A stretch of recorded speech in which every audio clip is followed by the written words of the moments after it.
আসসালামু আলাইকুম। আপনারা সবাই কেমন আছেন? আল্লাহর অশেষ রহমতে আমি কিন্তু ভালো আছি। তো আজকে আপনাদের সাথে শেয়ার করব আমি একটি শাড়ি পেইন্টিং টিউটোরিয়াল।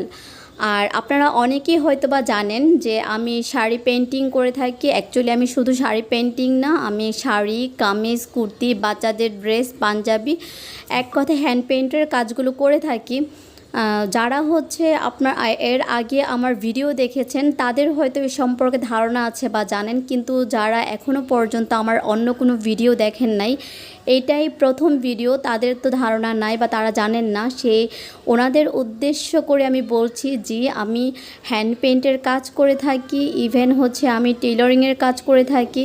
তো আমার চ্যানেলটাকে যদি সাবস্ক্রাইব করে পাশে থাকেন, মানে যাদের আগ্রহ আছে যে হ্যাঁ আপু আমি হ্যান্ড পেইন্টের কাজ শিখতে চাই অথবা জানতে চাই, দেখতে চাই কিভাবে কাজগুলো করে থাকে, অথবা টেইলরিংয়ের কাজগুলো কিভাবে করে, কাটিং স্টিচিং জানতে চাই, দেখতে চাই, শেখার আগ্রহ আছে, তারা কিন্তু আমার চ্যানেলটাকে সাবস্ক্রাইব করে পাশে থাকতে পারেন। কারণ আমি কিন্তু মোটামুটি প্রতিদিনই ভিডিও আপলোড করি, আর আমার প্রত্যেকটা ভিডিওই কিন্তু পেইন্টিং এবং হচ্ছে স্টিচিং, কাটিং রিলেটেড। তো যাদের আগ্রহ আছে তারা সাবস্ক্রাইব করে রাখলে তারা দেখতে পারেন এবং এখান থেকে আশা করি শিখতে পারবেন যদি সবসময় ভিডিওগুলো দেখেন। তো যাই হোক, আসল কথায় আসি। এখানে আমি শাড়ি পেইন্টিং করছি। আমি এর আগেও বলেছিলাম আমি 7টা শাড়ির কাজ করছি। এটা হচ্ছে একটা গায়ে হলুদের 7টা শাড়ির অর্ডার পড়েছে। সেখানে বলা হয়েছিল আমাকে যে শাড়িটার কালার হবে অফ হোয়াইট কালার, শাড়িটা হবে সেমি মসলিনের এবং 14 হাতের। ইভেন শাড়িতে সেম ডিজাইন করা হবে, প্রত্যেকটা শাড়ি সেম ডিজাইন হবে। তো আমি কিন্তু সেভাবেই কাজগুলো করছি। সবগুলো শাড়ি তো একই ডিজাইন, তো সবগুলো শাড়ি তো আর ভিডিও করে লাভ নেই, যেহেতু একই কালার একই ডিজাইনের। তো আমি শুধুমাত্র একটা শাড়িরই ভিডিও করার চেষ্টা করেছি এবং করেছি।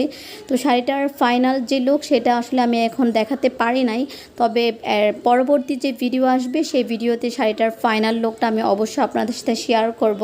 তাহলে আপনারা বুঝতে পারবেন শাড়িটা আসলে কেমন হয়েছে। অনেক বেশি বকবক করে ফেললাম, জানি না বিরক্ত হয়েছেন কি না। তবে যেহেতু আমার ভিডিও দিতে হবে, আমাকে তো কথা বলতেও হবে, তাই না? কথা না বলে তো উপায় নাই, তাই মানে কথা বলতে না চাইলেও আমাকে কথা বলতে হবে, তো সেজন্য কথা বলা। তবে আশা করি বিরক্ত হওয়ার কোনো কারণ নাই বা বিরক্ত লাগার কোনো কারণ নাই, কারণ আমি তো সুন্দর সুন্দর কথা বলেছি, সুন্দরভাবে কথা বলেছি, আপনাদেরকে ইন্সপায়ার করেছি। সবাই ভালো থাকবেন। আল্লাহ হাফেজ। পরবর্তী ভিডিও দেখার জন্য আমন্ত্রণ রইল।